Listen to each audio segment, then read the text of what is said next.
kabilang buhay, hindi siya tatanggapin ng Allah subhanahu wa ta'ala. La hawla wa la quwwata illa billah. At ang pang-apat na hiling ng mga taga-impyerno, sila ay hihingi hindi sa Allah, hindi sa anghel, ngunit sila ay hihingi sa mga taong taga-paraiso. Sinabi nila sa loob ng Quran, وَنَادَى أَصْحَابُ النَّارِ أَصْحَابَ الْجَنَّةِ أَنْ أَفِيضُوا عَلَيْنَا مِنَ الْمَاءِ أَوْ مِمَّا رَزَقَكُمُ اللَّهُ. Ito yung hiningi nila. Bigyan niyo kami ng kaunting tubig lamang. Hihingin sila sa mga taga-paraiso. Tinawag nila ang mga taga-paraiso. Bigyan niyo kami ng kaunting tubig. Kahit kaunting biyaya pagkain lamang. Dahil uhaw na uhaw. At gutom na gutom ang mga taga-impyerno sa parusa.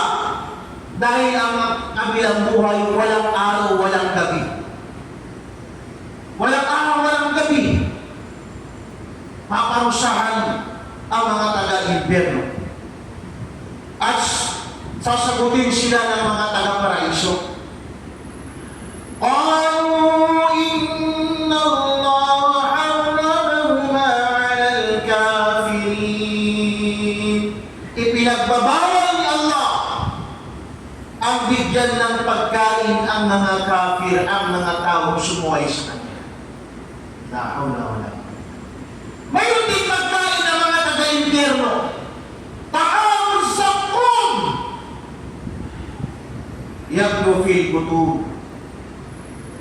Ang pagkain ng mga taga-impyerno na tinatawag na zakkum. Ang zakkum, inahintulad ng Propeta Muhammad sallallahu alaihi wasallam na parang ng putas, pero nababalot sa mga tinig. Kung makasaad sa akin, parang durian. Pero hindi ganyan talaga durian. Napunuo siya ng mga tinig.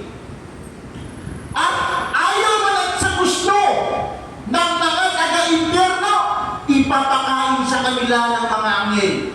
Ilalagay sa kanilang mga bunganga ang nag-aapoy na bakal ang puno ng mga tinig. Iyon ang ipapakain sa kanila. La hawla wa la quwwata illa billah.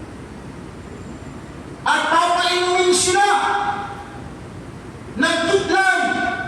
Yung ginagawang nakita natin sa daan, yung itim na binubuhos. Parang ganyan, pero hindi ganyan. Mas mainam pa, mas matindi pa sa ganyan.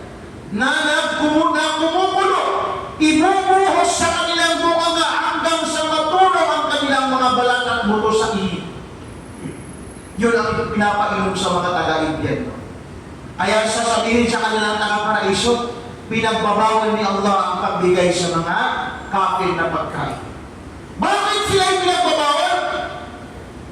Sapagkat ginawang biro nila ang rehiyon at nilang nila ang kanilang sarili sa mga mundong bagay. Alladhina intakharu dinahum lahwan wa la'iban wa gharratuhumul hayatud dunya. Kaya yung mga tao nagbibiro-biro lang sa dito sa Islam, nagsasala tapos hindi, nagsasala tapos hindi, matakot kayo sa Allah subhanahu wa ta'ala. Huwag niyong gawing laro ang Islam. Huwag niyong gawing laro ang mag-iibada sa Allah. Sapagkat malaking parusa ko. Kaya nga, habang buhay pa tayo ngayon, may pagkakataon tayo magbago at magbalik loob sa Allah subhanahu wa ta'ala. At sasabihin sa kanila ng Allah subhanahu wa ta'ala, فَالْيَوْمَ نَنْسَاهُمْ كَمَا نَسُوا لِقَاءَ يَوْمِهِمْ هَذَا. Ngayon, kakalimutan mo kayo, sabi ng Allah, gaya ng pagkalimot ninyo sa akin sa araw na kayo ay nasa mundo pa. Subhanallah. Sinabi ng Propeta sallallahu alaihi wasallam, يَوَدُّ أَهْلَ النَّارِ أَنَّهُمْ يَفْتَدُونَ مِنَ Sabi ng Propeta sallallahu alaihi wasallam, maghahangad ang mga taong impyerno na sana'y makalaya sila mula sa parusa kapalit ng gintong kasilaki ng buong mundo. Handa silang tumusin ang kanilang katawan sa impyerno kahit ang kapalit ay anak nila, asawa nila o lahat ng kayamanan nila, ipagtumus sa kanilang sarili upang makalaya sa impyerno, pero hindi sila papayagan ng Allah subhanahu wa ta'ala. Kahit anong ialok nila sa Allah na pagtumus sa kanilang sarili upang makaalis sa impyerno, hindi sila papayagan ng Allah subhanahu wa ta'ala. Kaya sabi ng Propeta sallallahu alaihi wasallam, kapag naranasan ng mga taong taga-impyerno ang matinding parusa sa impyerno, magiging handa silang ibigay lahat ng anong mayroon sa kanila. Pero wala nang silbi ang lahat. Mga kapatid sa Islam, sinabi ng Propeta sallallahu alaihi wasallam, tahsabuna anna nara jahannam mithla narikum, hadihi hiya ashaddu sawadan min al-qar. Sabi ng Propeta sallallahu alaihi wasallam, ano ba ang akala ninyo sa impyerno? Ano ang akala ninyo ang apoy sa impyerno na para ang apoy ninyo sa mundo? La wallahi, ito ay mas maitim kaysa al-kitran. Higit na mas malupit at nakakatakot ang impyerno sa ang apoy sa impyerno ng Allah subhanahu wa ta'ala. Dito, yung sigarilyo na nakasindi at ilalagay mo sa balat mo, susunugin mo, masakit. Halos iiyak ka sa sakit. Ni kapiting hindi pa ito i-compare mo sa apoy ng impyerno Jahannam. 300 years na pinasiklab ang apoy ng impyerno hanggang sa nagkulay itim ang impyerno. Ayaw walang makikita, wala kang makikita, kahit sigaw ka ng sigaw at walang tutulong sa iyo.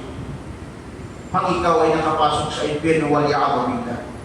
Ang pinakamababang sintensya, parusa sa impyerno, sinabi ng Propeta sallallahu alaihi wasallam, ahwanu ahlun nari adaban Abu Talib, wa huwa munta'idun bina'layni yabdi minhuma dimaquhu. Sinabi ng Propeta sallallahu alaihi wasallam, ang pinakamagaan na parusa sa impyerno ay ang kanyang tito na si Abu Talib. Si Abu Talib, ang ama ni Ali radhiyallahu anhu, ang nagprotekta sa Rasul sallallahu alaihi wasallam, pero namatay siya na bilang isang kafir. Hindi siya nakapagsyahada, hindi siya nakapag-la ilaha illallah. Siya ang pinakamagaan na parusa sa impyerno, na kung saan siya ay magsusuot ng 2 sandalyas at ito ay nag-iinit sa apoy ng impyerno at nagpapakulo ng kanyang utak. Subhanallah. Yun ang pinakamababang parusa. Tinatapakan niya ang 2 sandalyas na kumukulo hanggang sa kanyang utak kumukulo. Ang pinakamababang parusa sa impyerno. Mga kapatid sa Islam, ang totoong tagumpay ay hindi yung taong yumaman. Ang totoong tagumpay ay hindi yung taong nakagraduate ng doktor, ng attorney, ng judge, at marami ang buhay. La wallahi. Ito ay kasiyahan lang sa mundo, hindi ito totoong tagumpay. Alam niyo ba kung ano ang totoong tagumpay?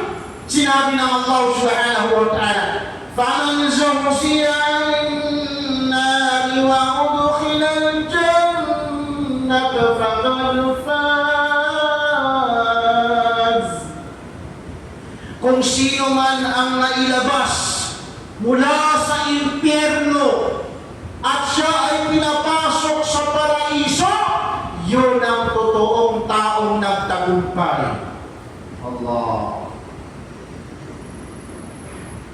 Kaya dito sa mundo, walang makapagsasabi na siya ay nagtagumpay.